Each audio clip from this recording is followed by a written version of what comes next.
ನಿಮ್ಮೆಲ್ಲರಿಗೂ ಯೋಗ ಮಾಸ್ಟರ್ ಚಾನಲ್ಗೆ ಸ್ವಾಗತ ಸುಸ್ವಾಗತ. ತಾವ್ಯಾರು ನಮ್ಮ ಚಾನಲನ್ನು ಸಬ್ಸ್ಕ್ರೈಬ್ ಕೂಡಲೇ ಸಬ್ಸ್ಕ್ರೈಬ್ ಆಗಿ ಬೆಲ್ ಬಟನ್ ಒತ್ತಿ ಹಾಗೂ ನಿಮ್ಮ ಅಭಿಪ್ರಾಯ ಅನಿಸಿಕೆಗಳನ್ನು ಬರೆದು ತಿಳಿಸಿ ಹೆಚ್ಚು ನಿಮ್ಮ ಸ್ನೇಹಿತರಿಗೆ ಶೇರ್ ಮಾಡಿ. ಸ್ನೇಹಿತರೆ, ನಾವು ಕಳೆದ 5-6 ವರ್ಷಗಳಿಂದ ತಕ್ಷಶಿಲಾ ಗುರುಕುಲದ ಹೆಸರಿನಲ್ಲಿ ಅನೇಕ ವಿದ್ಯೆಗಳನ್ನು ಕಲಿಸ್ತಾ ಇದ್ದೀವಿ. ಕುಂಡಲಿನಿ ರಾಜಯೋಗ, ಕ್ರಿಯಾಯೋಗ, ತಂತ್ರ ಸಾಧನೆ, ಯಕ್ಷಿಣಿ ಸಾಧನೆ, ಅಪ್ಸರ ಸಾಧನೆ, ಸಾತ್ವಿಕ, ಇನ್ನೂ ಅನೇಕ ಸಾತ್ವಿಕ ಸಾಧನೆಗಳನ್ನು ಕಲಿಸುತ್ತಾ ಬಂದಿದ್ದೇವೆ. ಈಗ ನಿಮಗೆ ನಮ್ಮ ಬೇರೆ ಭಾಷೆಯಿಂದ ಸಬ್ಟೈಟಲ್ ನೀವು ನೋಡಬೇಕಾದ್ರೆ ನಮ್ಮ ಯೂಟ್ಯೂಬ್ನಲ್ಲಿ ಮೇಲ್ಗಡೆ ಬಲಭಾಗದಲ್ಲಿ ಶಿಶಿ ಅಂತ ಇರುತ್ತೆ. ಅದನ್ನು ಸೆಟ್ಟಿಂಗ್ ಮಾಡ್ಕೊಂಡು ನಿಮ್ಗೆ ಯಾವ ಭಾಷೆ ಬೇಕೋ ಆ ಭಾಷೆ ಆಯ್ಕೆ ಮಾಡ್ಕೊಂಡ್ರೆ ಕೆಳಗಡೆ ಸಬ್ಟೈಟಲ್ ಆಗಿ ಕೆಳಗಡೆ ಟೆಕ್ಸ್ಟ್ ಆಗಿ ಬರುತ್ತೆ. ಬೇರೆ ಭಾಷೆ, ಹಿಂದಿ, ಇಂಗ್ಲೀಷು, ಯಾವ ಭಾಷೆನೂ ಇರಲಿ, ತಮಿಳು, ತೆಲುಗು ಎಲ್ಲ ಭಾಷೆನೂ ಬರುತ್ತೆ. ಅದನ್ನು ಆಯ್ಕೆ ಮಾಡ್ಕೋಬಹುದು. ಆಮೇಲೆ ನಮ್ಮ ವಿಡಿಯೋ ಕೊನೆಯಲ್ಲಿ ನಮ್ಮ ಹತ್ರ ಸಾಧನೆ ಮಾಡಿದ ಸಾಧಕರ ಅನುಭವ, ಕುಂಡಲಿನಿ ರಾಜಯೋಗ ಸಾಧನೆ ಮಾಡಿದ ಸಾಧಕರ ಅನುಭವದ ವಿಡಿಯೋಗಳನ್ನು ಲಾಸ್ಟ್ ಕೊನೆ ವಿಡಿಯೋ ನೋಡ್ತಾ ಇದ್ರಲ್ಲ, ಕೊನೆ ಎಂಡಲ್ಲಿ ಬರುತ್ತೆ. ಆಮೇಲೆ ಪ್ಲೇ ಲಿಸ್ಟಲ್ಲಿ ಕೂಡ ಇರುತ್ತೆ. ಪ್ಲೇ ಲಿಸ್ಟಲ್ಲಿ ಸಪ್ರೇಟ್ ಮಾಡಿ ಹಾಕಿದ್ದೀವಿ. ನಿಮಗೆ ಪ್ಲೇ ಲಿಸ್ಟಲ್ಲಿ ನಿಮಗೆ ಸಾಧನೆ ಮಾಡಬೇಕು ಅಂತ ಆಸಕ್ತಿ ಇದ್ರೆ, ಇಚ್ಛೆ ಇದ್ರೆ ಪ್ಲೇ ಲಿಸ್ಟಲ್ಲಿ ಹೋಗಿ ಎಲ್ಲರ ಅಭಿಪ್ರಾಯ ಅನಿಸಿಕೆಗಳನ್ನು ನೀವು ನೋಡ್ಬೋದು. ಆಮೇಲೆ ಅವ್ರದ್ದು ಫೋನ್ ನಂಬರ್ ಹಾಕಿರ್ತೀವಿ, ಅವ್ರ ವಿಳಾಸ ಹಾಕಿರ್ತೀವಿ. ನಿಮ್ಗೆ ಆಸಕ್ತಿ ಇದ್ರೆ, ಹತ್ರದಲ್ಲಿದ್ರೆ ನೀವು ಅವ್ರನ್ನ ಭೇಟಿ ಮಾಡಿ, ಅವ್ರಿಗೆ ಫೋನ್ ಮಾಡಿ ಅವ್ರು ಭೇಟಿ ಮಾಡಿ. ಆಮೇಲೆ ನಿಮಗೆ ನಾವು ಸಾಧನೆ ಮಾಡಬೇಕು ಅಂತ ಅನಿಸಿದ್ರೆ ನಮ್ಮ ಹತ್ರ ಬಂದು ದೀಕ್ಷೆ ತಗೊಂಡು ಸಾಧನೆಯನ್ನ ಮಾಡ್ಬೋದು. ಸ್ನೇಹಿತರೆ, ಈ ಸಾಧನೆಗೆ ಆನ್ಲೈನಲ್ಲಿ ದೀಕ್ಷೆ ಇದೆ, ಆಫ್ಲೈನ್ನಲ್ಲಿ ದೀಕ್ಷೆ ಇದೆ. ಆಫ್ಲೈನ್ನಲ್ಲಿ ಅಂದರೆ ಭಾನುವಾರ ಇರುತ್ತೆ. ಆನ್ಲೈನ್ನಲ್ಲಿ ಅಂದರೆ ನೀವು ಯಾವತ್ತು ಬೇಕಂತರೂ ಅವತ್ತೇ ನಾವು ಆನ್ಲೈನ್ನಲ್ಲಿ ಕುಂಡಲಿನಿ ರಾಜಯೋಗ ದೀಕ್ಷೆಯನ್ನು ನೀಡ್ತೀವಿ. ಇಲ್ಲಿ 18ರಿಂದ 45 ವಯಸ್ಸಿನೊಳಗಿರುವಂಥವರಿಗೆ 1 ವರ್ಷದ ಕುಂಡಲಿನಿ ರಾಜಯೋಗ ದೀಕ್ಷೆ, ಆಮೇಲೆ 45 ವರ್ಷದಿಂದ 55 ವಯಸ್ಸಿನ ಒಳಗಿರುವಂಥವರಿಗೆ 3 ವರ್ಷದ ಕುಂಡಲಿನಿ ರಾಜಯೋಗ ದೀಕ್ಷೆಯನ್ನು ನೀಡಲಾಗುತ್ತೆ. ಇದು ನಮ್ಮ ಪ್ರಾಚೀನ ಗುರುಕುಲದಲ್ಲಿ ಬ್ರಹ್ಮವಿದ್ಯೆಯನ್ನ ಪ್ರಾಥಮಿಕವಾಗಿ ಮಾನ್ಯತೆ ಕೊಡ್ತಾ ಇದ್ರು. ಅದನ್ನು ಕಲಿಯೋದಕ್ಕೆ 10-12 ವರ್ಷ ಹಿಡಿತಾ ಇತ್ತು ಮೊದಲು. ಆದ್ರೆ ನಾವು ಅದನ್ನ ಶಾರ್ಟ್ ಮಾಡಿ ಕೇವಲ 1 ವರ್ಷ ಮತ್ತು 3 ವರ್ಷಕ್ಕೆ ಈ ಬ್ರಹ್ಮವಿದ್ಯೆಯನ್ನ ಮಾಡಿದ್ದೇವೆ. ಅಂದ್ರೆ ನಮ್ಮ ಪ್ರಾಚೀನ ಕುಂಡಲಿನಿ ಯೋಗದ ತಂತ್ರ, ಈ ತಂತ್ರವನ್ನು ಬಳಸಿಕೊಂಡು 1 ವರ್ಷದಲ್ಲಿ 3 ವರ್ಷದಲ್ಲಿ ನಿಮಗೆ ಆ ಬ್ರಹ್ಮಜ್ಞಾನದ ಒಂದು ಅರಿವನ್ನ ನಾವು ಮೂಡಿಸುವ ಪ್ರಯತ್ನವನ್ನ ಮಾಡ್ತಾ ಇದ್ದೇವೆ. ಆಮೇಲೆ ನಮ್ದು ಯೋಗ ಮಾಸ್ಟರ್ .in ಅಂತ ವೆಬ್ಸೈಟ್ ಇದೆ. ಅದರಲ್ಲಿ ಕೂಡ ಬಲಗಡೆ ಮೇಲ್ಗಡೆ ಹೋದ್ರೆ ಕನ್ನಡ, ಹಿಂದಿ, ಇಂಗ್ಲಿಷ್ 3 ಭಾಷೆಯಲ್ಲಿ ನೀವು ಭಾಷೆ ಆಯ್ಕೆ ಮಾಡ್ಕೊಂಡು 3 ಭಾಷೆಯಲ್ಲಿ ಕೂಡ ನಮ್ಮ ವೆಬ್ಸೈಟ್ ಅನ್ನ ನೋಡ್ಬೋದಾಗಿರುತ್ತೆ. ಆಮೇಲೆ ನಮ್ಮ ಯೂಟ್ಯೂಬ್ ಅಲ್ಲಿ ಬಯೋ ಲಿಂಕ್ ಅಂತ ಇರುತ್ತೆ, ಯೂಟ್ಯೂಬ್ 3 ಅಂತ ಇರುತ್ತೆ ಮೇಲ್ಗಡೆ. ಅದನ್ನ ಕ್ಲಿಕ್ ಮಾಡಿದಾಗ ನಿಮಗೆ ನಮ್ಮ ತಕ್ಷಶಿಲಾ ಗುರುಕುಲ ಅಂತಂದು ಹೊಸ ಚಾನಲ್ ಕನ್ನಡದಲ್ಲಿ ಮಾಡಿದ್ದೇವೆ, ಅದಕ್ಕೂ ಸಬ್ಸ್ಕ್ರೈಬ್ ಆಗಿ. ಆಮೇಲೆ ತಕ್ಷಶಿಲಾ ಗುರುಕುಲ ಇಂಗ್ಲೀಷು, ತಕ್ಷಶಿಲಾ ಗುರುಕುಲ ಹಿಂದಿ ಅಂತಂದು ಹಿಂದಿ ಚಾನಲ್ ಮಾಡಿದ್ದೇವೆ, ಇಂಗ್ಲೀಷ್ ಚಾನಲ್ ಮಾಡ್ತೇವೆ. ಅದನ್ನು ಕೂಡ ಸಬ್ಸ್ಕ್ರೈಬ್ ಮಾಡಿ, ಅದನ್ನು ಕೂಡ ವಾಚ್ ಮಾಡಬೇಕು ಅಂತ ತಮ್ಮ ಹತ್ರ ಮನವಿ ಮಾಡ್ಕೊತಾ ಇದ್ದೀವಿ. ನಮಸ್ಕಾರ ಸ್ನೇಹಿತರೆ, ಇವತ್ತಿನ ಒಂದು ವಸ್ತು ವಿಷಯ. ಸ್ನೇಹಿತರೆ, ಹಿಂದಿನ ಕಾಲದಲ್ಲಿ ಅಂದರೆ ರಾಮಾಯಣ, ಮಹಾಭಾರತ ಈ ಕಾಲದಲ್ಲಿ 400 ವರ್ಷ ಬದುಕ್ತಾ ಇದ್ರು, 500 ವರ್ಷ ಬದುಕ್ತಾ ಇದ್ರು, 800 ವರ್ಷ ಬದುಕ್ತಾ ಇದ್ರು. ಅದೇ ರೀತಿ ಮಾವತರ್ ಬಾಬಾಜಿ ಅವರು 2000 ವರ್ಷಗಳಿಂದ ಈ ಭೂಮಿ ಮೇಲಿದ್ದಾರೆ, ಅನೇಕ ಜನಗಳಿಗೆ ದರ್ಶನ ಕೊಡ್ತಾ ಇದ್ದಾರೆ. ಇದೆಲ್ಲ ಸುಳ್ಳು, ಇದೆಲ್ಲ ಕಟ್ಟುಕತೆ ಅಂತದ್ದು ಎಷ್ಟೋ ಜನ ಮಾತಾಡೋದನ್ನು ನಾವು ಕೇಳ್ತೀವಿ. ಇವತ್ತು ನಮ್ಮ ಶಾಸ್ತ್ರ ಗ್ರಂಥಗಳಲ್ಲಿ ಇದರ ಬಗ್ಗೆ ಉಲ್ಲೇಖ ಆಗಿದೆ ಅಂದ್ರೆ ಅದು ಸುಳ್ಳಾಗಕ್ಕೆ ಸಾಧ್ಯ ಇಲ್ಲ, ತಿಳ್ಕೊಳ್ಳಿ. ಯಾವುದೇ ಒಂದು ವಿಷಯ ಪುರಾಣಗಳಲ್ಲಿ, ನಮ್ಮ ಇತಿಹಾಸದಲ್ಲಿ, ಶಾಸ್ತ್ರ ಗ್ರಂಥಗಳಲ್ಲಿ ಉಲ್ಲೇಖ ಆಗಿದ್ರೆ ಅದು ಸುಳ್ಳಾಗಕ್ಕೆ ಸಾಧ್ಯ ಇಲ್ಲ. ಆದರೆ ಅದನ್ನು ನಾವು ಅರ್ಥ ಮಾಡ್ಕೊಳಕ್ಕೆ ಆಗ್ತಾ ಇಲ್ಲ ಅಂತಂದು ನಾವು ಫೇಲ್ ಆಗಿದ್ದೀವಿ ಅಂತ ತಿಳ್ಕೋಬೇಕು ಹೊರತು ಇಲ್ಲಿ ಶಾಸ್ತ್ರ ಗ್ರಂಥಗಳು ಸುಳ್ಳು ಅಂತಂದು ನಾವು ಯಾವತ್ತೂ ಭಾವಿಸಬಾರ್ದು. ಅದೇ ನೀವು ಹೇಳ್ತೀರಿ ಶಾಸ್ತ್ರ ಗ್ರಂಥಗಳಲ್ಲಿ ಶತಮಾನಂ ಭವತಿ ಶತಾಯುಷಿ ಅಂದರೆ ಒಬ್ಬ ಯೋಗಿಯ, ಒಬ್ಬ ಪುರುಷನ, ಒಬ್ಬ ಮನುಷ್ಯನ ಆಯುಷ್ಯು 100 ವರ್ಷ ಅಲ್ವಾ, ಅವರು 500 ವರ್ಷ, 1000 ವರ್ಷ ಹೇಗೆ ಬದುಕಕ್ಕೆ ಸಾಧ್ಯ ಅಂತಂದು ನೀವು ಕೂಡ ನಮಗೆ ಪ್ರಶ್ನೆ ಮಾಡ್ಬೋದು. ನೋಡಿ, ಉದಾಹರಣೆ ಹೇಳ್ಬೇಕಂದ್ರೆ ಮಹಾಭಾರತದಲ್ಲಿ ಭೀಷ್ಮ, ದ್ರೋಣ, ಬಾಕ್ಲಿಕ, ಆಮೇಲೆ ವಿರಾಟ್ ರಾಜ, ಆಮೇಲೆ ದ್ರುಪದ, ಈ ಕುರುಕ್ಷೇತ್ರ ಯುದ್ಧ ನಡೆದಾಗ ಹೆಚ್ಚು ಕಮ್ಮಿ ಇವರು 450 ವರ್ಷದಿಂದ 500 ವರ್ಷದ 450 ವರ್ಷದಿಂದ 500 ವರ್ಷದವ್ರು ಇದ್ರು.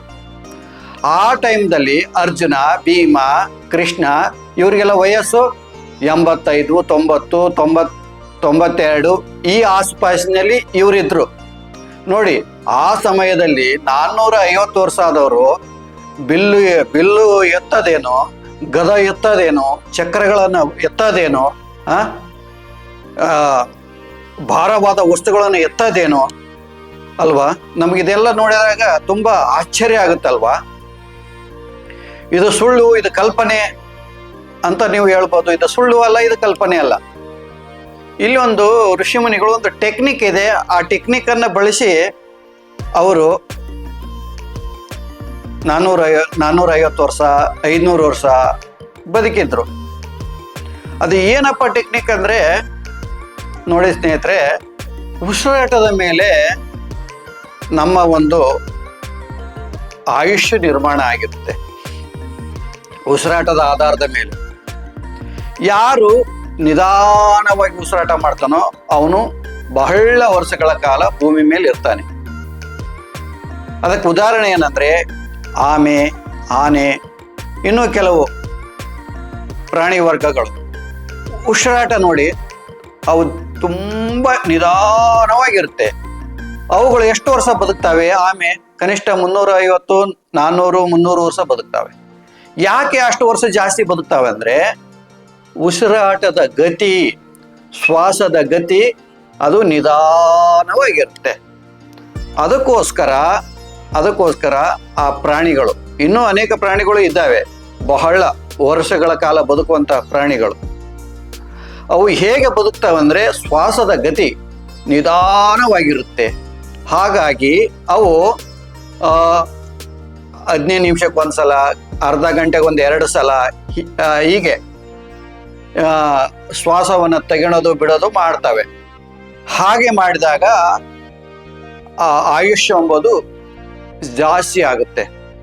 ಈಗ ಶತಮಾನಂ ಭವತಿ ಶತಾಯುಷಿ ಅಂದ್ರೆ, ಮನುಷ್ಯನಿಗೆ ಭಗವಂತ ಕೊಟ್ಟಿರೋದು 100 ವರ್ಷ. ಭಗವಂತ ಮನುಷ್ಯನಿಗೆ ಕೊಟ್ಟಿರೋದು 100 ವರ್ಷ. ಆದರೆ ಅದನ್ನ ಆ ಒಂದು ಟೆಕ್ನಿಕ್ ಅನ್ನು ಬಳಸೋದ್ರ ಮೂಲಕ, ತಂತ್ರವನ್ನು ಬಳಸೋದ್ರ ಮೂಲಕ ಅವನು ತನ್ನ ವಯಸ್ಸನ್ನ ಎಕ್ಸ್ಟೆಂಡ್ ಮಾಡ್ಕೋಬಹುದು. ಅಷ್ಟೆಲ್ಲ ಅಮರನಾಗ್ಬೋದು. ಈ ಭೂಮಿ ಮೇಲೆ ಸಾವೇ ಇಲ್ಲದಂಗೆ ಅಮರನಾಗ್ಬೋದು. ಅದು ಹೇಗೆ ಸಾಧ್ಯ? ಬಾಬಾಜಿಯವರು ಇದ್ದಾರಲ್ವಾ, ಕ್ರಿಯಾಯೋಗ ಬಾಬಾಜಿಯವರು ಇದ್ದಾರಲ್ವಾ, ಅಮರರಾಗಿದ್ದಾರೆ. ಅವ್ರಿಗೆ ಸಾವೇ ಇಲ್ಲ. ಅವರಾಗಿ ನಾನು ಶರೀರ ಬಿಡಬೇಕು ಅಂದ್ರೆ ಮಾತ್ರ ಅವರು ಬಿಡ್ತಾರೆ ಹೊರತು, ಶರೀರಧಾರಿಯಾಗಿ ಅವರು ಭೂಮಂಡಲದ ಮೇಲೆ ಇದ್ದಾರೆ. ಅನೇಕ ಜನರಿಗೆ ದಾರಿ ತೋರಿಸ್ತಾ ಇದ್ದಾರೆ. ಅಷ್ಟೇ ಅಲ್ಲ, ಯಾರಿಗೆ ಸಾಧನೆಯಲ್ಲಿ ತುಂಬಾ ಆಸಕ್ತಿ ಇರುತ್ತೆ, ಚಟಪಡಿಸ್ತಾ ಇರ್ತಾರೆ, ಅಂಥವ್ರಿಗೆ ಬಂದು ದರ್ಶನ ಕೊಡ್ತಾರೆ, ಆಮೇಲೆ ಮಾರ್ಗದರ್ಶನ ಕೊಡ್ತಾರೆ. ಅವ್ರ ಕಡೆಯಿಂದ ಲೋಕ ಕಲ್ಯಾಣ ಕೆಲಸಗಳನ್ನು ಕೂಡ ಅವರು ಮಾಡ್ತಾರೆ. ಅವರು ಭೂಮಂಡಲದ ಮೇಲೆ ಜ್ಯೋತಿಯ ರೂಪದಲ್ಲಿ ಸಂಚಾರ ಮಾಡ್ತಾರೆ. ಇವಾಗ ಅವರು ಬೇರೆ ಒಂದು ಅಮೆರಿಕಕ್ಕೆ ಹೋಗ್ಬೇಕು ಅಂದ್ರೆ ಕ್ಷಣಾರ್ಧದಲ್ಲಿ ಜ್ಯೋತಿ ರೂಪದಲ್ಲಿ ಅಮೆರಿಕಕ್ಕೆ ಹೋಗ್ತಾರೆ. ಅಲ್ಲಿಂದ ರಷ್ಯಾಕ್ಕೆ ಬರಬೇಕಂದ್ರೆ ಕ್ಷಣಾರ್ಧದಲ್ಲಿ ರಷ್ಯಾಕ್ಕೆ ಅವರು ಜ್ಯೋತಿ ರೂಪದಲ್ಲಿ ಬರ್ತಾರೆ. ಅಲ್ಲಿಂದ ವಾರಾಣಸಿಗೆ ಬರಬೇಕಂದ್ರೆ ಜ್ಯೋತಿ ರೂಪದಲ್ಲಿ ಕ್ಷಣಾರ್ಧದಲ್ಲಿ ಬರ್ತಾರೆ. ಆ ಒಂದು ಅನೇಕ ಸಿದ್ಧಿಗಳನ್ನ ಅವರು ಪಡ್ಕೊಂಡವ್ರು ಆಗಿದ್ದರಿಂದ ಅವರಿಗೆ ಅದೆಲ್ಲ ಸಾಧ್ಯ ಇದೆ. ಆದ್ರೆ ನೋಡಿ, ಅವರು ಶಂಕರಾಚಾರ್ಯರಿಗೂ ಕೂಡ ಅವರು ಬೋಧನೆ ಮಾಡಿದ್ರು ಅಂತಂದು ಉಲ್ಲೇಖ ಆಗುತ್ತೆ. ಶಂಕರಾಚಾರ್ಯರಿಗೂ ಕೂಡ ಅವರು ಗುರು ಆಗಿದ್ರು ಅಂತ ಹೇಳ್ತಾರೆ. ಲಾರಿ ಮಹಾಶಯರಿಗೂ ಆಗಿದ್ರು. ಲಾರಿ ಮಹಾಶಯರ ಶಿಷ್ಯರು ಅನೇಕ ಜನ. ಅದರಲ್ಲಿ ಈ ಪರಮಹಂಸ ಯೋಗಾನಂದ ಅವರಂತೂ ಅವ್ರ ಬಗ್ಗೆ ಗ್ರಂಥವನ್ನು ಬರೆದಿದ್ದಾರೆ, ಯೋಗಿ ಆತ್ಮಚರಿತೆ. ಅದರಲ್ಲಿ ನಿಮಗೆ ಕ್ರಿಯಾಯೋಗದ ಬಗ್ಗೆ ಪೂರ್ಣ ಮಾಹಿತಿ ಸಿಗುತ್ತೆ. ಈಗ ಕ್ರಿಯಾಯೋಗದಲ್ಲಿ 26ನೇ ಅಧ್ಯಾಯ ಕ್ರಿಯಾಯೋಗ ಒಂದು ವಿಜ್ಞಾನ ಅಂತಂದು ಬರುತ್ತೆ. ಅಲ್ಲಿ ಇದು ಪ್ಯೂರ್ ಸೈನ್ಸ್ ಅಂತ ಹೇಳ್ತಾರೆ ಯೋಗಾನಂದರು. 26ನೇ ಅಧ್ಯಾಯದಲ್ಲಿ ಕ್ರಿಯಾಯೋಗ ಒಂದು ವಿಜ್ಞಾನ ಅಂತ ಹೇಳಿದ್ರಲ್ಲಿ ಅಲ್ಲಿ ಈ ಒಂದು ಶ್ವಾಸದ ಗತಿ ನಿಯಂತ್ರಣ ಮಾಡುವಂಥದ್ದು, ಶ್ವಾಸವನ್ನ ನಮ್ಮ ಹಿಡಿತದಲ್ಲೇ ತೆಗೆದುಕೊಳ್ಳುವಂಥದ್ದು, ಇದು ಒಂದು ಪ್ಯೂರ್ ಸೈನ್ಸ್, ಇದು ವಿಜ್ಞಾನ. ಯಾರು ಬೇಕಾದ್ರೂ ಇದನ್ನು ಸಾಧಿಸ್ಬೋದು. ಇದನ್ನು ಯಾರು ಬೇಕಾದ್ರೂ ಸಾಧಿಸಿ ಈ ಭೂಮಂಡಲದ ಮೇಲೆ ಅಜೇರಾಗಿ ಇರಬಹುದು ಅಂತಂದು ಕ್ರಿಯಾಯೋಗದಲ್ಲಿ ವಿಜ್ಞಾನ ಎಂಬ ಆ ಅಧ್ಯಾಯದಲ್ಲಿ ಯೋಗಾನಂದ ಅವರು ವರ್ಣನೆಯನ್ನ ಮಾಡ್ತಾರೆ. ಅದು ಹೇಗೆ ಅಂದ್ರೆ, ಒಂದು ದಿವಸಕ್ಕೆ ಒಬ್ಬ ಆರೋಗ್ಯವಂತ ಒಂದು ದಿವಸಕ್ಕೆ ಒಬ್ಬ ಆರೋಗ್ಯವಂತನ ಉಸಿರಾಟ 21,600 ಉಸಿರಾಟಗಳು ಮಾಡಿದ್ರೆ, ಅದು 4 ಸೆಕೆಂಡ್ಗೆ ಒಂದ್ಸಲ ಉಸಿರಾಟ ಆದ್ರೆ 21,600 ಆಗುತ್ತೆ. ಅಂದ್ರೆ ಅವನು ಸರಾಸರಿ 100 ವರ್ಷ ಬದುಕ್ತಾನೆ. ಅಂದರೆ ಭಗವಂತ ನಮಗೆ ಕೊಟ್ಟಿರೋದು ಒಂದು ದಿವಸಕ್ಕೆ 21,600 ಉಸಿರಾಟಗಳು. ಅದನ್ನೇ ನಾವು 21,600 ಇಂಟು 360 ಅಂದರೆ ಒಂದು ವರ್ಷಕ್ಕೆ ನಾವು ಕ್ಯಾಲ್ಕುಲೇಟ್ ಮಾಡಿದಾಗ 77,76,000 ಆಗುತ್ತೆ. 77,76,000 ಉಸಿರಾಟ ಒಂದು ವರ್ಷಕ್ಕೆ ಉಸಿರಾಟ ಆಗುತ್ತೆ. ಒಂದು ವರ್ಷದ ಉಸಿರಾಟ. ಸಾಧಾರಣವಾಗಿ ಆರೋಗ್ಯವಂತ ಉಸಿರಾಟ ಮಾಡುವಂಥದ್ದು 4 ಸೆಕೆಂಡಿಗೆ ಒಂದು ಸಲ. ಇದನ್ನು ತಿಳ್ಕೊಳ್ಳಿ. ನಾನು ಎಲ್ಲರದ್ದು ಹೇಳ್ತಾ ಇಲ್ಲ, 90%, 99% ಹೇಳ್ತಾ ಇದ್ದೀನಿ. ಎಲ್ಲೋ ಕೆಲವರು ಕಡಿಮೆ ಉಸಿರಾಟ ಮಾಡ್ತಾರೆ. ವೇಗವಾಗಿ ಉಸಿರಾಟ ಮಾಡುವಂಥವ್ರು ಇರ್ತಾರೆ, ದಪ್ಪವಾಗಿ ಉಸಿರಾಟ ಮಾಡುವಂಥವ್ರು ಇರ್ತಾರೆ. ಆಮೇಲೆ 4 ಸೆಕೆಂಡಿಗೆ ಉಸಿರಾಟ ಮಾಡದೆ ಕೇವಲ 2 ಸೆಕೆಂಡಿಗೆ ಉಸಿರಾಟ ಮಾಡುವಂಥ ವ್ಯಕ್ತಿಯ ಗತಿ ಏನು ಅಂತ ಕೇಳಿದರೆ, ಭಗವಂತ ಕೊಟ್ಟಿರುವಂತಹ 100 ವರ್ಷದ ಆಯುಷ್ಯನಲ್ಲಿ ಆ ವ್ಯಕ್ತಿ ಬದುಕೋದು ಕೇವಲ 50 ವರ್ಷ ಮಾತ್ರನೇ. 50 ವರ್ಷಕ್ಕೆ ಡಮಾರ್ ಅಂತ ಹೋಗ್ತಾರೆ. 2 ನಿಮಿಷಕ್ಕೆ ಒಂದ್ಸಲ ಉಸಿರಾಟ ಮಾಡಿದರೆ. ಇನ್ನೊಂದು, ಬಾಯಿಂದ ಉಸಿರಾಟ ಮಾಡಬಾರ್ದು. ಬಾಯಿಂದ ಉಸಿರಾಟ ಮಾಡಿದರೆ ನಿಮ್ಮ ಕಿಡ್ನಿಗಳಿಗೆ, ಲಂಗ್ಸ್ಗಳಿಗೆ ತೊಂದರೆ ಆಗುತ್ತೆ. ಈಗ ನೀವು ಯಾವುದಾದ್ರೂ ಬೆಟ್ಟ ಹತ್ತಾ ಇರ್ತೀರಾ, ಯಾವುದಾದ್ರೂ ಬೆಟ್ಟ ಗುಡ್ಡ ಹತ್ತಾ ಇರ್ತೀರಾ, ವೇಗವಾಗಿ ಅತ್ಯಾಂತ ಹೋಗ್ತೀರಾ, ಅತ್ಯಾಂತ ಹೋಗಿ ಕುಂತ್ಕೊಂಡ್ಬಿಡ್ತೀರಾ, ಮತ್ತೆ ವೇಗವಾಗಿ ಹತ್ತೀರಾ. ಈ ರೀತಿಯಾಗಿ ಮಾಡಬಾರ್ದು. ಮಾಡಿದರೆ ನಿಮಗೆ ಹಾರ್ಟ್ಗೆ ಸಮಸ್ಯೆ ಆಗುತ್ತೆ. ಯಾವುದಾದ್ರೂ ಬೆಟ್ಟ ಗುಡ್ಡಗಳು ಹತ್ತಬೇಕು, ಟ್ರೆಕ್ಕಿಂಗ್ ಮಾಡಬೇಕಂದ್ರೆ ಸಾಫ್ ಹೆಜ್ಜೆಯಲ್ಲಿ, ಒಂದೇ ರೀತಿ ಹೆಜ್ಜೆಯಲ್ಲಿ ಹೋಗಬೇಕು.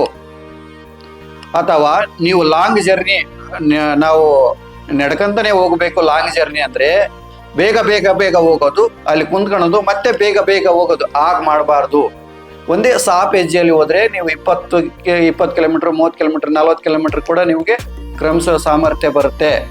ಇದು ಸೂಚನೆ, ಗೊತ್ತಿರಬೇಕು ಅಂತ ಹೇಳಿದೆ. ಹಾಗೆ ವ್ಯಕ್ತಿ 2 ಸೆಕೆಂಡಿಗೆ ಒಂದ್ಸಲ ಉಸಿರಾಟ ಮಾಡಿಬಿಟ್ರೆ 50 ವರ್ಷಕ್ಕೆ ಅವನ ಆಯುಷ್ ಮುಗಿದೋಗ್ಬಿಡುತ್ತೆ. ಈಗ 4 ನಿಮಿಷಕ್ಕೆ ಒಂದು ಸಲ ಉಸಿರಾಟ ಮಾಡುವಂಥವನು ಆ ಒಂದು ಉಸಿರಾಟದ ಒಂದು ಕ್ರಮವನ್ನು ಅವನು 8 ಸೆಕೆಂಡಿಗೆ ತಂದು ನಿಂದ್ರಿಸಿದ. ಅಂದರೆ ಅವನು 4 ಸೆಕೆಂಡಿಗೆ ಉಸಿರಾಟ ಮಾಡೋನು 8 ಸೆಕೆಂಡಿಗೆ ಒಂದ್ಸಲ ಉಸಿರಾಟ ಮಾಡೋಕ್ಕೆ ಸ್ಟಾರ್ಟ್ ಮಾಡಿದರೆ ಏನಾಗುತ್ತೆ ಅಂದರೆ ಅದು ಸಿದ್ಧಿ ಆಗಬೇಕು. ಉಸಿರಾಟ ಮಾಡೋದು ಅದು ಸಿದ್ಧಿ ಆಗಬೇಕು. ಅದಕ್ಕೆ ಒಂದು ಟೆಕ್ನಿಕ್ ಇರುತ್ತೆ. ಆ ಟೆಕ್ನಿಕ್ ಮೂಲಕ 8 ನಿಮಿಷಕ್ಕೆ ಒಂದ್ಸಲ ಅವನೇನಾದ್ರೂ ಉಸಿರಾಟ ಪ್ರಾರಂಭ ಮಾಡಿದರೆ ಅದು 21,600 ಏನು ಒಂದು ವರ್ಷಕ್ಕಿತ್ತಲ್ವಾ, ಅದು ಇಲ್ಲಿ ಏನಾಗುತ್ತೆ ಅಂದರೆ ಒಂದು ದಿವಸಕ್ಕೆ ಏನಿದೆ 21,600 ಇತ್ತಲ್ವಾ, ಅದು ಒಂದು ದಿವಸಕ್ಕೆ 10,800 ಉಸಿರಾಟಗಳಾಗ್ತವೆ. ಒಂದು ದಿವಸಕ್ಕೆ 10,800 ಉಸಿರಾಟಗಳಾಗ್ತವೆ. ಹೊರಗಡೆಯಿಂದ ಒಂದೇ ವರ್ಷ ಅವನದು ಆಯುಷ್ಯು, ಒಳಗಡೆಯಿಂದ ಅವನು 200 ವರ್ಷಗಳ ಕಾಲ ಬದುಕಬಲ್ಲ. ಇಲ್ಲಿ ಎಕ್ಸ್ಟೆಂಡ್ ಮಾಡ್ಕೊಂಡಲ್ವಾ, 4 ನಿಮಿಷಕ್ಕೆ ಉಸಿರಾಟ ಮಾಡೋದು 8 ನಿಮಿಷಕ್ಕೆ ಉಸಿರಾಟ ಮಾಡೋದು ಪ್ರಾರಂಭ ಮಾಡಿದ್ರಿಂದ ಅವನ ಆಯುಷ್ಯು ಏನಾಯಿತು, 100 ವರ್ಷದಿಂದ ಇನ್ನು 100 ವರ್ಷ ಜಾಸ್ತಿ ಆಗಿಬಿಡ್ತು ಒಳಗಿನಿಂದ ಆಯುಷ್ಯು. ಆದರೆ ಭಗವಂತ ಕೊಟ್ಟಿರೋದು ಶತಮಾನಂ ಭವತಿ ಶತಾಯುಷ. ಭಗವಂತ 100 ವರ್ಷ ಕೊಟ್ಟಿರೋದು. ಆದರೆ ಆ ಒಂದು ಕ್ರಿಯೆ ಮೂಲಕ ಅವನು ತನ್ನ ಆಯುಷ್ಯನ್ನ ಜಾಸ್ತಿ ಮಾಡಿಕೊಂಡ. ಈಗ 8 ನಿಮಿಷ, ಈಗ 16 ಸೆಕೆಂಡಿಗೆ ಒಂದ್ಸಲ ಉಸಿರಾಟ ಮಾಡೋಕ್ಕೆ ಪ್ರಾರಂಭ ಮಾಡಿದ ಒಬ್ಬ ವ್ಯಕ್ತಿ ಅಂದರೆ ಅವನು ಒಂದು ದಿವಸಕ್ಕೆ 5,400 ಬ್ರೀತಿಂಗ್ಸ್ ಮಾಡ್ತಾನೆ. 5,400 ಉಸಿರಾಟ ಮಾಡ್ತಾನೆ. ಅವನು ಹೊರಗಿಂದ ಒಂದೇ 100 ವರ್ಷ ಆಯುಷ್ಯಿದ್ರೆ ಒಳಗಡೆಯಿಂದ ಅವನು 400 ವರ್ಷಗಳ ಕಾಲ ಬದುಕ್ತಾನೆ. ಒಳಗಡೆಯಿಂದ 400 ವರ್ಷಗಳ ಕಾಲ ಬದುಕುವ ಸಾಮರ್ಥ್ಯವನ್ನು ಪಡ್ಕೊತಾನೆ. ಈ ಬ್ರೀತಿಂಗ್ ಎಕ್ಸಸೈಸ್ ಮಾಡೋದ್ರಿಂದ, ಅದನ್ನು ಸಿದ್ಧಿ ಮಾಡಿಕೊಳ್ಳೋದ್ರಿಂದ. ಆಮೇಲೆ ಒಂದು ವೇಳೆ ಆ ವ್ಯಕ್ತಿ 32 ಸೆಕೆಂಡಿಗೆ ಒಂದ್ಸಲ ಉಸಿರಾಟ 32 ಸೆಕೆಂಡಿಗೆ ಒಂದ್ಸಲ ಉಸಿರಾಟ ತಗೊಳೋದು ಬಿಡೋದು ಪ್ರಾರಂಭ ಮಾಡಿದರೆ ಅವನು ಒಂದು ದಿವಸಕ್ಕೆ 2,700 ಬ್ರೀತಿಂಗ್ಸನ್ನು ಮಾಡ್ತಾನೆ. ಆದರೆ ಹೊರಗಡೆಯಿಂದ 100 ವರ್ಷ ಬದುಕಿದ್ರು ಕೂಡ ಒಳಗಡೆಯಿಂದ 800 ವರ್ಷಗಳ ಕಾಲ ಬದುಕ್ತಾನೆ. ಒಳಗಡೆಯಿಂದ 800 ವರ್ಷಗಳ ಕಾಲ ಬದುಕ್ತಾನೆ. ಅವನು ಬ್ರೀತಿಂಗ್ಸು 2700 ಇರುತ್ತೆ ಪ್ರತಿನಿತ್ಯ ಒಂದು ದಿವಸಕ್ಕೆ. ಹಾಗೆ 1 ನಿಮಿಷಕ್ಕೊಂದು ಸಲ ಉಸಿರಾಟ ಮಾಡಿದರೆ, 1 ನಿಮಿಷಕ್ಕೊಂದು ಸಲ ಉಸಿರಾಟ ಮಾಡಿದರೆ ಅವನು 1350 ಒಂದು ದಿವಸಕ್ಕೆ 1350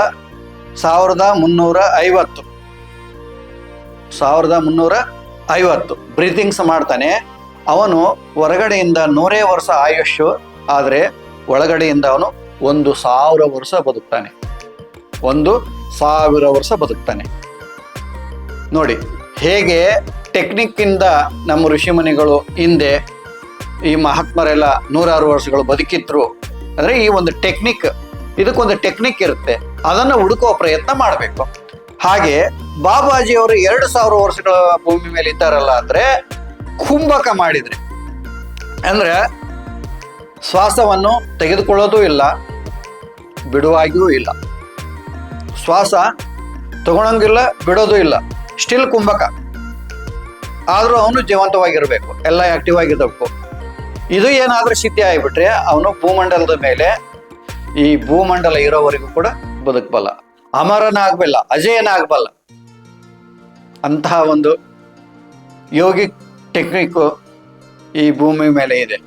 ಅದನ್ನು ಬಳಸಿಕೊಂಡು ಇಂದ ಭೀಷ್ಮ ಆಗಿರ್ಬೋದು, ದ್ರೋಣ ಆಗಿರ್ಬೋದು, ಬಾಗ್ಲಿಕ್ ಆಗಿರ್ಬೋದು, ಆಮೇಲೆ ವಿರಾಟ್ ರಾಜ ಆಗಿರ್ಬೋದು, ಪಾಂಚಾಲದ ದ್ರುಪದ ಆಗಿರ್ಬೋದು, ಇವರೆಲ್ಲ 400, 450, 500 ವರ್ಷ ಇವರೆಲ್ಲ ಬದುಕಿದ್ರು.